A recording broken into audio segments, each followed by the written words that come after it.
Hello friend, welcome to ST tutorial dodo channel. Friends, हम लोग civics revision class का 59वां part देखेंगे, जो आपके टीजीटी, पीजीटी जैसी प्रयोक्ता परीक्षा, एलटी ग्रेड सभी एग्जाम के लिए काफ़ी महत्वपूर्ण है।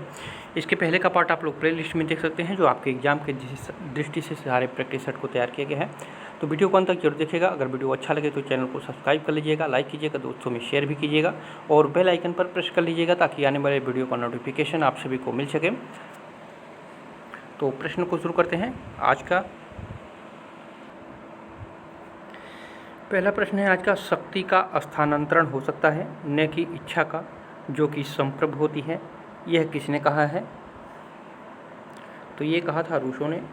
सी ऑप्शन आपका करेक्ट हो जाएगा। तो रूसो एक फ्रांसीसी दार्शनिक था, जिन्होंने कहा था शक्ति का स्थानांतरण हो सकता है न कि इच्छा का, जो संप्रभ होती है। ठीक है, तो यहाँ पे सी ऑप्शन आपका करेक्ट हो जाएगा। अगला क्वेश्चन है, किसे सभी सामाजिक संस्थाओं में सबसे शक्तिशाली माना जाता है? सामाजिक संस्थाओं में सबसे शक्तिशाली किसको माना जाता है?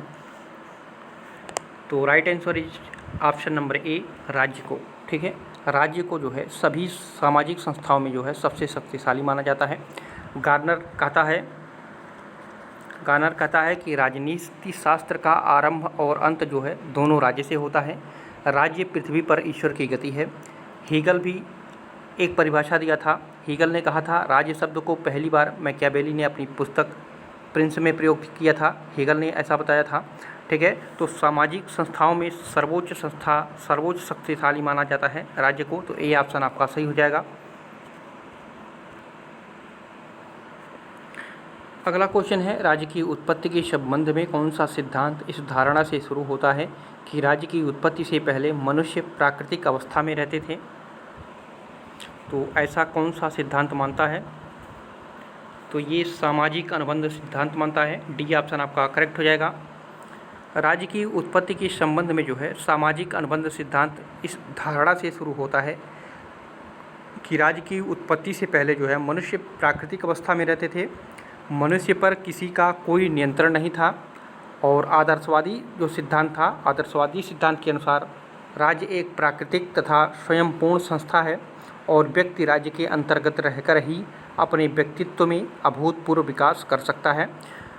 तो इन दोनों को आप लोग याद रखिएगा, दोनों पूछा भी गया है। आदर्शवादी सिद्धांत और सामाजिक अनुबंधन सिद्धांत, ये दोनों ही बहुत ही महत्वपूर्ण है।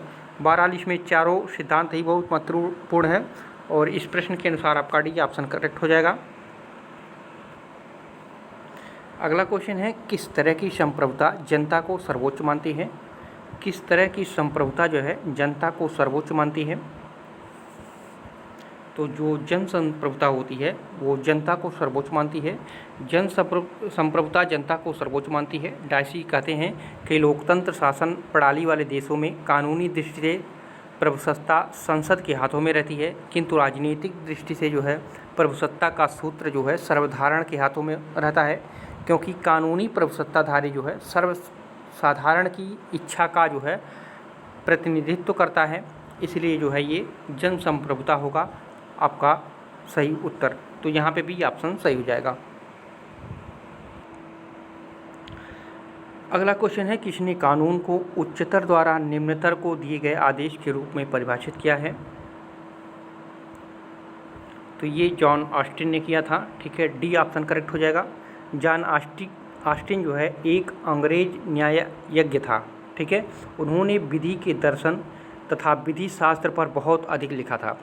उन्होंने विधिक प्रत्यक्षवाद के सिद्धांत के विकास में जो है उल्लेखनीय योगदान दिया था। उन्होंने कानून को जो है उच्चतर द्वारा निम्नतर के दिए गए आदेश के रूप में जो है परिभाषित किया। और बेंथम जो है सामाजिक समझौते के सिद्धांत के विषय में वर्णन करता है। और जो टी.एच. ग्रीन जो है एक उदारवादी था। तो सारे पॉइंट आप लोग यहाँ से याद रख सकते हैं। तो यहाँ पे डी ऑप्शन आपका करेक्ट हो जाएगा। अगला क्वेश्चन है, निम्नलिखित में से कौन शिक्षित लोगों को ही मताधिकार देने का समर्थक है? तो कौन समर्थन करता था? तो जे.एस. मिल। ठीक है, सी ऑप्शन करेक्ट हो जाएगा। जे.एस. मिल ने जो है बहुल मतदान का समर्थन किया, जिसका अभिप्राय है शिक्षित और संपत्तिशाली व्यक्तियों को एक से अधिक मत प्राप्त होंगे। मिल ने एक व्यक्ति एक मत और बहुमत के शासन की संकल्पना को झूठा लोकतंत्र बताया था। ठीक है, तो यहाँ पे आपका सी ऑप्शन करेक्ट हो जाएगा। अगला क्वेश्चन है, निम्न में से किसने राज्य को एक साध्य के साधन के रूप में नहीं बल्कि स्वतः साध्य के रूप में माना है? स्वतः साध्य के रूप में किसने माना है? तो ये तानाशाह वर्ग ने। ठीक है, बी ऑप्शन आपका करेक्ट हो जाएगा। तानाशाह वर्ग के शासकों ने जो है राज्य को एक साधन के रूप में नहीं बल्कि स्वतः साध्य के रूप में माना है। तानाशाही शासक जो है राज्य को एक सर्वशक्तिमान संस्था के रूप में देखते हैं। हिटलर जर्मनी का एक प्रसिद्ध तानाशाह द्वितीय विश्व युद्ध के दौरान था और तानाशाह वर्ग राज्य को एक सर्वोच्च तथा नैतिक इकाई मानते थे। मुसोलिनी के अनुसार जब कुछ राज्य जो है जब सब कुछ राज्य के अंदर है, राज्य के बाहर और राज्य के विरुद्ध कुछ भी नहीं है, ऐसा तानाशाहों का मानना था। ठीक है, वो भी जो है राज्य को ये स्वतः साध्य के रूप में देखते थे। तो बी ऑप्शन आपका सही हो जाएगा। अगला क्वेश्चन है, रूसों के लिए किसे सामान्य इच्छा की अभिव्यक्ति के रूप में माना जाता है?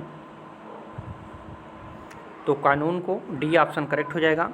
सामान्य इच्छा का विचार रूसों के विचारों का केंद्र बिंदु है। ठीक है, और रूसो जो है फ्रांसीसी दार्शनिक था। रूसो के लिए कानून सामान्य इच्छा की अभिव्यक्ति के रूप में माना जाता है और रूसो के अनुसार मानव में दो प्रकार की इच्छाएं सामान्यतः पाई जाती हैं। ठीक है, समुदाय के कल्याण हेतु इच्छा एवं स्वार्थपूर्ण इच्छा। ठीक है, उन्होंने दो इच्छाओं की बात कही थी और सामान्य इच्छा का संबंध जो है समूचे समाज की भलाई की इच्छा माना था। ठीक है, तो यहाँ पे सारे पॉइंट इसी में क्लियर हो गए। तो डी ऑप्शन आपका इसमें सही हो जाएगा। अगला क्वेश्चन है, समता सैनिक दल सामाजिक समता सेना की स्थापना किसने की थी? तो ये किया था भीमराव अंबेडकर ने। डी ऑप्शन करेक्ट हो जाएगा। समता सैनिक दल या सामाजिक समता सेना की स्थापना जो है डॉक्टर भीमराव अंबेडकर ने की थी। डॉक्टर अंबेडकर ने जो है संवैधानिक लोकतंत्र का समर्थन किया और इसकी सफलता के लिए जो है संवैधानिक नैतिकता को आवश्यक माना। स्वतंत्र भारत के प्रथम कानून मंत्री कौन थे, आप लोग बता सकते हैं? तो भीमराव अंबेडकर ही थे। ठीक है, स्वतंत्र भारत के प्रथम कानून मंत्री जो थे वो डॉक्टर भीमराव अंबेडकर ही थे। तो यहाँ पे डी ऑप्शन आपका करेक्ट हो जाएगा। और समता सैनिक दल या सामाजिक समता सेना की स्थापना भी इन्होंने ही की थी। अगला क्वेश्चन है, अगर वीडियो अच्छा लगे तो चैनल को सभी लोग लाइक शेयर जरूर करें। ठीक है, आप सबसे रोज़ कहा जाता है तो लाइक शेयर तो बनता ही है, आप लोग जरूर करें। अगला क्वेश्चन है, भारतीय संविधान के अनुच्छेद 17 समाप्त करता है, किसको समाप्त करता है? तो अस्पृश्यता को। ठीक है, ए ऑप्शन करेक्ट हो जाएगा। भारतीय संविधान का अनुच्छेद जो 17 है अस्पृश्यता को समाप्त करता है। अस्पृश्यता की प्रथा जो है भारतीय समाज में प्राचीन काल से है। अनुच्छेद 17 के अंतर्गत जो है संसद ने अस्पृश्यता अपराध अधिनियम जो है 1955 पारित किया, जिसे जो है 1976 ईस्वी में संशोधित कर जो है सिविल अधिकार संरक्षण अधिनियम जो है बना दिया गया। ठीक है, तो इसको भी आप लोग याद रखिएगा। तो ए ऑप्शन इसमें आपका सही हो जाएगा। अगला क्वेश्चन है, भारतीय संविधान का कौन सा अनुच्छेद संसद के प्रत्येक सदन को अपनी प्रक्रिया और कार्य व्यवहार के संचालन को विनिमय करने के लिए नियम बनाने का अधिकार देता है? तो ये है अनुच्छेद 118। ठीक है, भारतीय संविधान का जो अनुच्छेद 118 है संसद के प्रत्येक सदन को अपनी प्रक्रिया और कार्य व्यवहार के संचालन को जो है विनियमित करने के लिए नियम बनाने का अधिकार देता है। और भारतीय संसद के दो सदन हैं, आप लोग जानते होंगे, राज्यसभा और लोकसभा। तो इन दोनों के लिए ये लागू होता है। तो यहाँ पे ए ऑप्शन आपका करेक्ट हो जाएगा। अगला क्वेश्चन है, भारतीय संविधान का कौन सा अनुच्छेद राष्ट्रपति को क्षमादान की शक्ति प्रदान करता है? राष्ट्रपति को क्षमादान की शक्ति प्रदान करता है तो 72 है, आप लोग जानते होंगे। ठीक है, भारतीय संविधान का जो अनुच्छेद 72 है राष्ट्रपति को क्षमादान की शक्ति प्रदान करता है। राष्ट्रपति जो है संघ सूची या संघ शासन से संबंधित सभी विषयों पर जो है क्षमादान दे सकता है। सर्वोच्च न्यायालय द्वारा सुनाए गए मृत्युदंड से पूर्ण क्षमादान की शक्ति जो है केवल राष्ट्रपति को है। और क्षमादान एक व्यापक शब्द है जिसमें अपराधी का सभी दोषों से बरी कर दिया जाता है। किसी अपराधी को सुनाए गए मृत्युदंड की सज़ा को राष्ट्रपति कम या आजीवन कारावास में बदल सकता है। वो अनुच्छेद है आपका 72। तो यहाँ पे भी ऑप्शन आपका करेक्ट हो जाएगा। अगला क्वेश्चन है, ब्रिटिश संसद के निम्न लोकप्रिय प्रत्यक्ष निर्वाचित शक्तिशाली सदन कौन सा है? इंपॉर्टेंट क्वेश्चन है ये, कॉमन सभा। ठीक है, ब्रिटिश संसद में के निम्न, जहाँ पे निम्न सदन, ठीक है, और लोकप्रिय प्रत्यक्ष निर्वाचित शक्तिशाली सदन जो है कॉमन सभा है। हाउस ऑफ कॉमन्स के सदस्य होने की न्यूनतम आयु है 18 वर्ष। वह इसके कोरम की संख्या कितनी होती है? तो 40। ठीक है, और ब्रिटिश संसद का निर्माण house of Lord, house of Commons व क्राउन से मिलने से होता है। ठीक है, जैसे यहाँ पे लोकसभा, राज्यसभा और राष्ट्रपति मिलने से होता है, वहाँ पे भी इसी तरह से कंडीशन है। ठीक है, House of Lords, House of Commons और क्राउन से मिलने से होता है। और हाउस ऑफ कॉमन सभा के सभी सदस्य जो है प्रत्यक्ष रूप से निर्वाचित किए जाते हैं, जैसे भारत में लोकसभा में किए जाते हैं। ठीक है, तो कॉमन सभा है जो सबसे शक्तिशाली सभा है, और निम्न सदन है, लोकप्रिय है और प्रत्यक्ष निर्वाचित है। अगला क्वेश्चन है, राजनीतिक दल लोगों का एक समूह है जो ऐसे सिद्धांत पर सहमत हों जिसके द्वारा राष्ट्रीय हित की पूर्ति की जा सके। यह परिभाषा किसने दी है? तो एडमंड बर्क ने दिया है। डी ऑप्शन करेक्ट होगा। राजनीतिक दल लोगों का एक समूह है जो ऐसे सिद्धांत पर सहमत हो जिसके द्वारा राष्ट्रीय हित की पूर्ति की जा सके। यह कथन जो है एडमंड बर्क का है। ठीक है, और एडमंड बर्क जो है डबलिन में पैदा हुए एक आयरिश राजनेता थे, और साथ ही वे लेखक, वक्ता और राजनीतिक सिद्धांत के और दार्शनिक भी इनको माना जाता है। ठीक है, और इनको मुख्य रूप से राजनेता के तौर पर जाना गया, बाद में ये लेखक भी बने। तो यहाँ पे डी ऑप्शन आपका सही हो जाएगा। अगला क्वेश्चन है, अमेरिकी संविधान का कौन सा अनुच्छेद राष्ट्रपति के कार्यालय से संबंधित है? तो कौन सा अनुच्छेद जो है राष्ट्रपति के कार्यालय से संबंधित है अमेरिका में? तो वो है आपका अनुच्छेद 2। ठीक है, अमेरिकी संविधान का जो अनुच्छेद 2 है राष्ट्रपति के कार्यकाल से संबंधित, कार्यालय से संबंधित है। ठीक है, 4 जुलाई 1976 ईस्वी को जो है अमेरिका की स्वतंत्रता का ये घोषणा पत्र जारी हुआ था, जिसके निर्माता थॉमसन जेफरसन थे।